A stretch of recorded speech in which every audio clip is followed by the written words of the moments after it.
Channel நண்பர்களுக்கு வணக்கம்.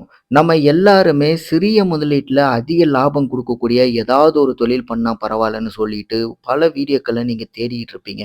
ஆனா, உங்க எல்லாருக்குமே கண்ணுக்கு முன்னாடி கடந்து போற பாதையில ஏதாவது ஒரு பிசினஸ் நீங்க எதிர்பார்த்த பிசினஸா இருக்கும். ஆனா, அத நம்ம மைண்ட் பண்ணியிருக்க மாட்டோம். ஏன்னா, இதுலலாம் என்ன லாபம் இருக்க போகுது அப்படின்ட்டு அத நம்ம இக்னோர் பண்ணிட்டு போயிருப்போம். அந்த மாரி தான் நெறைய பேருக்கு புரியாத இதெல்லாம் இந்த இடத்துலலாம் என்ன ஒரு பிசினஸ் நடக்க போகுது அப்படின்னு எதிர்பார்த்துட்டு இருந்த பல பேருக்கு ஒரு ஆச்சரியமான தகவல நான் சொல்லப் போறேன். இப்ப நீங்க வீடியோல பார்க்குற இந்த இடத்தோட ஸ்பேஸே பார்த்தீங்கன்னா, வெறும் 4 அடி அகலம் தான் இருக்கு. இதுவும் பார்த்தீங்கன்னா, பைக்கெல்லாம் நிறுத்தக்கூடிய ஒரு பார்க்கிங் இடம் தான். அந்த இடத்துல ஒரு ஷீட் மாரி மேல போட்டு, அதுல சில தடுப்புகள வச்சு, இதையவே பார்த்தீங்கன்னா, குட்டியா ஒரு மளிகை கடை மாரி மாத்திட்டாங்க. இதுல அதிகமா சேல் ஆகுறதே, இப்ப நீங்க வீடியோல பார்க்குற இந்த மாவு வெரைட்டீஸ் தான். இதிலேயே பாருங்க 3 வெரைட்டில மாவு வச்சிருக்காரு. எல்லா பாக்கெட்டுமே 50, 50 பாக்கெட் அப்படிங்கிற ஆவரேஜ் கணக்குல 3 விதமான பாக்கெட் வாங்கி வச்சிருக்காரு. ஒரு பாக்கெட்டுக்கு அவருக்கு கிடைக்கிற லாபம் 15லிருந்து அதிகபட்சமா ரூ. 25 வரைக்கும் கூட கிடைக்குது. ஏன்னா 3 டிஃபரண்ட் பாக்கெட் வச்சிருக்கிறனால 3லயுமே 15, 20, 25 அப்படிங்கிற ஆவரேஜான ஒரு லாபத்த வச்சு தான் விக்கிறாரு. இந்த மாரி விக்கிறது, இந்த பாக்கெட்டுகள போடுற ஹோல்சேல் டீலருக்கு தெரியுமான்னு கேட்டா, அவருக்கும் தெரியும். ஏன்னா, இவரு ஒரு குறுகலான இடத்துல ஒரு சிறிய அளவுல தான் சிறிய முதலீட்ல ஒரு தொழில் பண்றாரு. இந்த இடமும் பார்த்தீங்கன்னா, வாடகை இடம் தான். அந்த வாடகை இடத்துல அவருக்கு கிடைச்ச அந்த இடத்துல பைக் நிறுத்த வேண்டிய இடத்த தான் தடுத்து மளிகை கடையா போட்டிருக்காரு.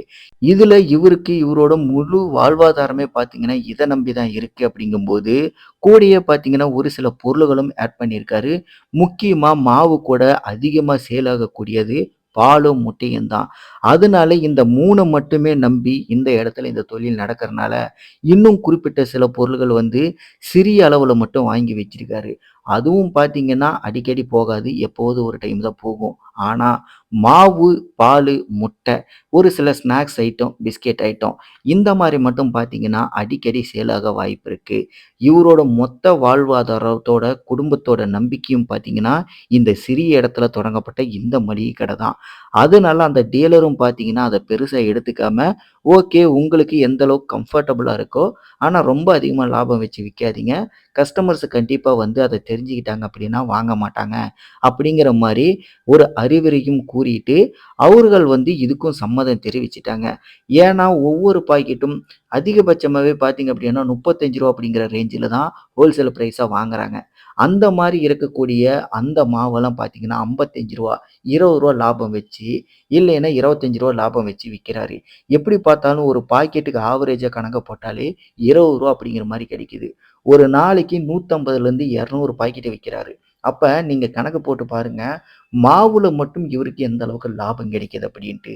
அதுவும் பார்த்தீங்கன்னா, காலையிலயும் சாயந்தரம் மட்டும் தான் இந்த இடத்துல பிசினஸ் நடக்குது. அதுக்கப்புறம் முட்டையும் சேல் ஆகும். முட்டையும் பார்த்தீங்கன்னா, ஒரு நாளைக்கு 10 அட்டை சேல் ஆகும்.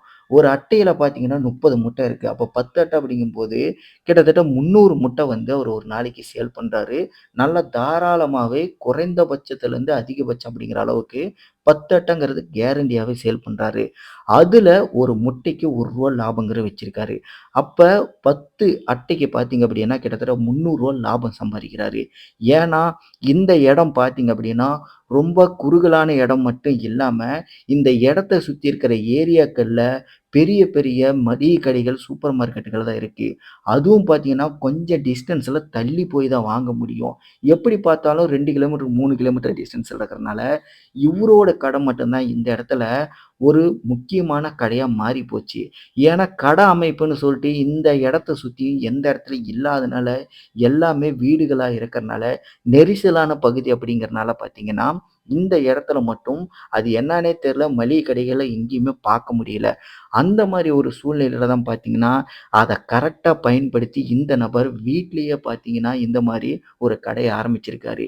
இதே மாரி தான் பார்த்தீங்கன்னா, இன்னும் ஒரு சிலர் எல்லாமே இவர பார்த்து சின்ன சின்னதா பார்த்தீங்கன்னா, கிடைக்கக்கூடிய இடத்துல இந்த மாரி சிறிய கடைகள் ஆரம்பிச்சு, இவர மாரியே இந்த சரவுண்டிங்ல பிசினஸ் பண்றவங்களும் ஒரு சிலர் இருக்க தான் செய்றாங்க. யாராவது ஒருத்தர் முன்னுதாரணமா இருக்கணும் இல்லையா? அந்த மாரி தான். இப்ப நம்மளோட சேனல்ல வீடியோ பார்க்குற எல்லாருமே ஏதாவது ஒரு பிசினஸ் பண்ணணும் அப்படின்னு சொல்லிட்டு நீங்க எதிர்பார்த்துக்கிட்டு இருக்கீங்க அப்படின்னா, இப்ப இந்த நபர் பண்ற இந்த பிசினஸ் ஐடியாவ பாருங்க. இவரு வந்து ஒண்ணுமே பண்ணல. தனக்கு கிடைச்ச அந்த இடத்த வந்து எப்படியாவது ஒண்ணு நாம யூட்டிலைஸ் பண்ணணும். நமக்கு ஏதாவது ஒரு வருமானத்துக்கு ரெடி பண்ணணும் அப்படின்னு சொல்லிட்டு, இருந்த இடத்த அப்படியே பார்த்தீங்க அப்படின்னா, கடையா மாத்திருக்காரு ஒரு குறிப்பிட்ட இடத்த மட்டும். அதுல அந்த இடத்துல எது அதிகமா சேல் ஆகும் அப்படின்னு சொல்லிட்டு, அத நல்லா தெரிஞ்சு வச்சுக்கிட்டு, அதுக்கேத்த மாரி பார்த்தீங்க அப்படின்னா, பிசினஸும் பண்ண ஆரம்பிச்சிருக்காரு. இதனோட வெளிப்பாடு பார்த்தீங்கன்னா, இந்த இடத்துல இந்த ஒரு கடையில மட்டுமே இவருக்கு தினமும் குறைந்தபட்சம் ரூ. 2000 அப்படிங்கிறது வெறும் லாபம் மட்டுமே கிடைக்குது. ஆக மொத்தம் இந்த இடத்துல இவருக்கு நடக்கக்கூடிய அந்த பிசினஸ் வேல்யூவும் பார்த்தீங்கன்னா, 6000லேருந்து 8000 வரைக்கும் சில சமயங்கள்ல 10,000 வரைக்கும் கூட பிசினஸ் ஆயிருக்கு. ஏன்னா, நானே கூட பார்த்தீங்கன்னா, சில சமயங்கள்ல இந்த இடத்துல போயிட்டு வாங்கியிருக்கேன். என்னோட கடையில நான் ஏதாவது பொருள் எடுத்துட்டு வர நான் மறந்துட்டேன் அப்படின்னா, இந்த கடையில போயிட்டு தான் நானும் வாங்குவேன். அப்படி வாங்கும்போது நான் எல்லார்ட்டயுமே கடைக்காரர்கிட்ட பேசுவேன். நாங்க 2 பேருமே கடை வச்சிருக்கனால எவ்வளோ பிசினஸ் நடக்குது, என்ன ஏது அப்படின்னு சொல்லிட்டு 2 பேருமே பேசிப்போம். அந்த மாரி தான் பார்த்தீங்கன்னா, இந்த நபரும் என்கிட்ட வெளிப்படையா சொன்ன விஷயங்கள் தான் இது. அது மட்டும் இல்லாம மாவ பத்தி எனக்கு ஆல்ரெடி நல்லா தெரியும். என்னோட கடையிலேயே நான் மாவு சேல் பண்றனால, எந்த அளவுக்கு இதில லாபம் கிடைக்கும் அப்படிங்கிறது நல்லா தெரிஞ்சதுனால, என்னால ஈஸியாவே இத வந்து புரிஞ்சுக்க முடிஞ்சுது. ஆனா நானும் யார்கிட்டயும் சொல்லல. நம்மளோட சேனல் நண்பர்கள் பார்த்தீங்கன்னா, ஏதாவது ஒரு வாய்ப்ப தேடி அலைஞ்சுகிட்டு இருக்கீங்க அப்படின்னா, இருக்கிற இடத்த யூட்டிலைஸ் பண்ணி எப்படியாவது ஒண்ணு சம்பாரிக்கணும்னு ஏதாவது ஒரு முயற்சி பண்றவைங்க தினமும் நம்ம கடந்து போய்க்கிட்டு தான் இருக்கோம். அப்படி நம்ம கடந்து போகும்போது எல்லாரையுமே நம்ம நோட் பண்ண ஆரம்பிக்கணும். அப்படி நோட் பண்ணல அப்படின்னா, கண்டிப்பா நமக்கு கிடைக்கக்கூடிய வாய்ப்பும், நமக்கு தோன்றக்கூடிய அந்த வாய்ப்பும் தள்ளி போக தான் வாய்ப்பு இருக்கு. இது எல்லாத்தையுமே தூக்கி ஓரம் போட்டுட்டு, நம்ம ஏதாவது ஒரு வீடியோ பார்த்து நமக்கு இந்த பிசினஸ் செட் ஆகுமா? அந்த பிசினஸ் செட் ஆகுமா? இல்ல நான் பண்ணுனா இந்த பிசினஸ் மட்டும் தான் பண்ணுவேன். அப்படின்னு சொல்லிட்டு நீங்க தேடிக்கிட்டு, இதில மட்டும் தான் நான் பண்ண முடியும். எனக்கு இதுதான் பிடிக்கும்னு சொல்லிட்டு கான்ஃபிடென்ட்டா அந்த ஒரு பிசினஸ் மட்டும் தான் பண்ணுவேன்னு சொல்லிட்டு நிக்காம, முதல்ல வருமானத்துக்கு எத பண்ணணும் அப்படின்னு சொல்லிட்டு யோசிங்க. எந்த பிசினஸா இருந்தாலும் நமக்கு நல்ல வருமானம் குடுக்கும். அதே மாரி எனக்கு முன் அனுபவம் கிடையாது. இது என் ஃபீல்டே கிடையாதுன்னு நினைச்சீங்கனாலும் கூட, கண்டிப்பா நீங்க அந்த தொழில் ஆரம்பிச்சதுக்கு அப்புறம் அது மூலியமா நெறைய விஷயங்கள் படிக்க முடியும். எல்லா தொழிலுமே அப்படிதான். எந்த ஒரு விஷயமும் கூட அப்படிதான். நமக்கு தெரியாதுன்னு நினைக்கக்கூடிய அனைத்துமே, அந்த எது தெரியாதுன்னு நினைக்கிறோமோ, அதுல ஆன் ஃபீல்டுல இறங்கும்போது, அத பத்தி நம்ம கண்டிப்பா கத்துக்க முடியும். இது வந்து மிக முக்கியமான கத்துக்கிறதுக்கு தேவையான ஒரு மிகப்பெரிய ஊந்துகோல். இத நம்ம தவற விட்டுட்டு, அனுபவம் வேணும், இது கத்துக்கணும், அது கத்துக்கணும், இதெல்லாம் தெரிஞ்சா தான் என்னால பண்ண முடியும் அப்படின்னு சொல்லிட்டு, நம்ம வெறும் நாட்களையும், மாதத்தையும் தள்ளி போட்டுக்கிட்டே போறோம் அப்படின்னா, நமக்கு தேவையான நம்மளுடைய வாழ்வாதாரத்தோட முன்னேற்றத்தையும் நம்ம தள்ளி போட்டுக்கிட்டு இருக்கோம். ஏன்னா, நாட்களோ, நிமிடங்களோ எதுவுமே கடந்து போயிட்டு அப்படின்னா, மீண்டும் அது கிடைக்கிறது அப்படிங்கிறது மிகப்பெரிய ஒரு சவாலான விஷயமா போயிரும். இழந்தத என்னைக்குமே நம்மளால மீட்க முடியாது. நம்மோட வாழ்க்கையில நம்ம கடந்து போற ஒவ்வொரு நிமிடமும் மிகவும் ரொம்ப முக்கியமானது.